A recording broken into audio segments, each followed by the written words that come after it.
ہم کریں گے ہر مظلوم کی حمایت۔ السلام علیکم ناظرین، میں ہوں حورین فاطمہ اور آپ دیکھ رہے ہیں حمایتی نیوز HD چینل۔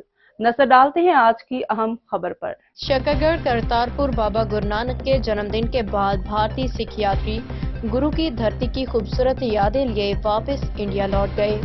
پاکستان کی مہمان نوازی وہ ہمیشہ یاد رکھیں گے۔ واہگہ بارڈر میں بولے سونیہال، ست سری اکال اور پاکستان زندہ باد کے نعرے لگائے گئے۔ سکھ یاتریوں نے نم آنکھوں کے ساتھ پاکستان کی دھرتی کو الوداع کیا۔ کرتارپور پاکستان سکھ گردوارہ پہ بندک کمیٹی کے پردھان سردار رمیش سنگھ اروڑہ متروکہ وقف املاک بورڈ کے ایڈیشنل سیکرٹری سیف اللہ کھوکھر نے بھارتی مہمانوں کو الوداع کیا۔ تحائف پیش کیے۔ سکھ یاتریوں نے واہگہ بارڈر پہ اظہار خیال کرتے ہوئے کہا کہ ہمیں یہاں پر طرح طرح کی سہولیات میسر تھیں۔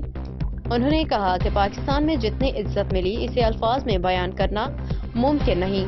دہلی گردوارہ مینجمنٹ کمیٹی کے پارٹی لیڈر سردار ہریجیت سنگھ نے کہا کہ ہمارے گردواروں کو اصل حالت میں بحال رکھا گیا ہے، ان کی خوبصورتی قابل تعریف ہے۔ حکومت پاکستان اور متروکہ وقف املاک بورڈ سکھ یاتریوں کی مہمان نوازی میں معاونت کرنے والے تمام صوبائی و وفاقی سیکورٹی و انتظامی اداروں میڈیا کے نمائندوں کے شکر گزار ہیں۔ مزید خبروں اور اپڈیٹ سے باخبر رہنے کے لیے دیکھتے رہیں حمایتی نیوز HD چینل۔